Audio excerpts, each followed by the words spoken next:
Thessaloniciens chapitre 2 verset 18. Satan peut t'empêcher de devenir ce que Dieu dit. Satan peut tuer un chrétien qui ouvre la porte. Amuse-toi. La nouvelle naissance que nous avons connue, c'est une naissance de l'esprit. On dit si quelqu'un en Christ, il a une nouvelle création. Mais qu'est-ce qui a été recréé en toi ou bien créé à nouveau? C'est ton esprit. C'est pas ton âme. Or l'âme c'est la vie parce que l'âme c'est le sang. Ton esprit ne peut pas être possédé. Quand tu es né de nouveau là, est-ce que dès le jour où tu es né de nouveau, tu commences à marcher comme Dieu veut? Ça veut dire qu'il faut éduquer ton âme. Il faut lutter pour que ton âme s'aligne sur la parole de Dieu. Un chrétien peut mourir sans rentrer dans le plan de Dieu pour lui. Nous sommes en guerre. Et tu es rentré en guerre contre Satan le premier jour où tu as donné ta vie à Jésus. L'apôtre Paul dit en Éphésiens chapitre 6 de prendre toutes les âmes de Dieu. Et il les présente comme étant des âmes pour tenir ferme lors des attaques dans les jours difficiles. Il y aura des jours difficiles. Même Jésus, pour le protéger, Dieu a dû le faire fuir en Égypte. Dieu le Tout-Puissant. Est-ce que tu sais qu'il y a deux choses que Dieu n'a pas prises au diable après l'avoir désarmé? Dieu a dépouillé Satan de sa puissance et des armes auxquelles Satan se confiait. Mais Dieu n'a pas arraché au diable son caractère. Imaginez-vous un lion qui avait toutes ses dents et toutes ses griffes. Et puis on se lève, on lui enlève toutes ses dents. Et vous pensez que parce que le lion a perdu ses dents et ses griffes, sa démarche sera la démarche d'un escargot? Le caractère de Satan est resté le même. Satan est resté trompeur, menteur. Satan est resté spécialiste en enfumage. Il va t'enfumer. Pourquoi? Pour tourner le cœur de l'homme. Pourquoi la Bible dit garde ton cœur plus que toute autre chose? La Bible dit ceci: tu prospéreras à tous égards comme prospère l'état de ton âme. L'âme, c'est l'esprit qui a été régénéré, pas l'âme. Ça veut dire que si tu ne mets pas ton âme au niveau, Satan va jouer avec toi. Satan n'a pas perdu en dehors de son caractère sa capacité à parler. Parce que le serpent du commencement parlait. Et comment Satan nous parle? Il nous parle par les pensées. Il les construit brique sur brique. Et il érige des forteresses. Il érige des Jéricho dans notre esprit. Comment? En vous distillant des contes vérités. Jésus a dû résister 3 fois à Satan. Mais Jésus n'a pas résisté à Satan par l'onction.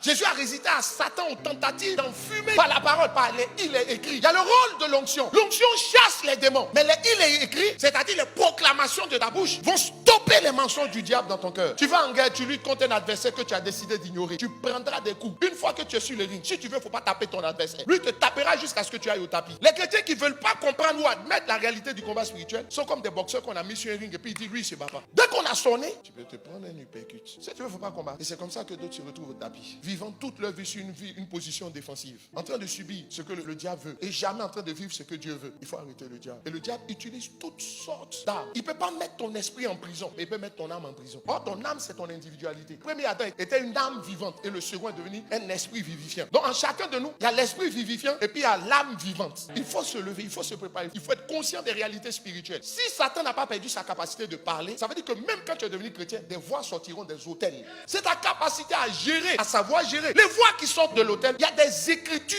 mauvaises sur chaque famille. Et ça veut dire que si tu ne connais pas, c'est une mauvaise écriture. Ce sont des lois spirituelles. Et dans chaque famille, on établit celui qu'on appelle l'homme fort. L'homme fort est le gardien des autels. L'homme fort est le surveillant des forteresses. L'homme fort est celui qui doit veiller à ce que se perpétue de génération en génération. Dans une famille donnée, toutes les lois spirituelles qui sont là. C'est le ministre des Affaires étrangères de Satan dans votre famille. C'est celui-là qui décide du sort de tout le monde. La Bible dit ceci. Celui-là, il faut le lier. Mais le mystère, c'est que l'autel ou l'homme fort, lui veille sur les lois spirituelles qui ont été établies dans la famille. Donc, il dit qu'il y a telle loi qui dit ceci. Il y a un autel qui va envoyer une voix. Mais cette voix, c'est du mensonge qui va venir dans ton esprit. Si tu n'apprends pas à emprisonner cette voix, pour la soumettre, tu sais ce qui va se passer. Tu vas vivre ce qu'elle dit. À chaque carrefour de la ville, tu ne les vois pas. Et il y a des démons qui sont envoyés chaque jour à chaque carrefour de la ville pour aller prononcer des malédictions. Tant que ces malédictions ne vont pas trouver des chrétiens qui déclarent des bénédictions, les malédictions que les sorciers envoient vont s'accomplir. 2 Samuel chapitre 22 au verset 6. Les liens du sépulcre m'avaient entouré. Le sépulcre, ça signifie le tombeau. Il dit il y a des liens dont l'origine vient du tombeau. Dans les tombeaux se trouvent nos parents ou nos grands-parents. Quand il dit les liens du sépulcre, ça veut dire premièrement les liens de la mort, mais ça veut dire aussi que les liens, il y a des types de liens qui viennent de ceux qui sont dans la tombe. Il dit ceux-là, qu'est-ce qu'ils font? Ils m'ont entouré. Pourquoi? Parce qu'ils étaient censés me protéger. L'homme fort ne s'invite pas dans une famille si on ne l'a pas invité. On l'a invité, on lui a confié la ville, on lui a confié le pays, on lui a confié la famille. Et on dit il m'entoure. Ça veut dire il est le gardien. C'est comme si le séjour des morts. Le séjour des morts, c'est de là où vont ceux qui meurent qui ne sont pas en Christ. Ceux qui meurent qui sont en Christ vont dans le sein d'Abraham. Ça veut dire dans le séjour des morts, c'est tout ce qui est mauvais. Ce sont les agents de Satan qui sont là-bas. Il dit les filets de la mort m'avaient surpris. Qu'est-ce que ça signifie? Il ne faut pas voir simplement la mort physique. La mort, c'est tout ce qui est activité du diable. Il y a un ennemi plus puissant que Satan lui-même. Il s'appelle la mort. Et c'est le dernier ennemi qui sera lié avant que la fin des temps ne puisse apparaître. Donc quand tu vois la mort, il faut voir plus loin. Il ne faut pas voir simplement la mort physique. Il faut voir un esprit de haut rang qui commande tous les autres esprits. C'est quoi? C'est l'homme fort. Parce que l'homme fort, c'est le chef de tous les esprits qui opèrent dans une famille, dans une ville ou dans une région donnée. Tous les sorciers fétiches, les esprits de ta famille ont un chef. C'est l'homme fort. Pourquoi? Parce que l'ensemble des choses que Dieu veut accomplir, il a divisé ça et puis il a accordé à chacun de nous. C'est ce qu'on appelle ta destinée. Ta destinée est une part de ce que tu dois accomplir pour que le plan global parole de Dieu puisse s'accomplir dans ta famille, dans la nation, dans le pays. Chaque enfant qui naît, Dieu lui donne une partie qu'on appelle sa destinée de ce que Dieu veut réaliser dans cette famille pour venir contrecarrer les plans de l'ennemi. Toi, tu te lèves. Il y a des choses qui ont été dites avant toi parce que tu dis que tu es né de nouveau. Toi, tu fais rien à ça. Faut pas venir neutraliser les paroles. Tu vas voir.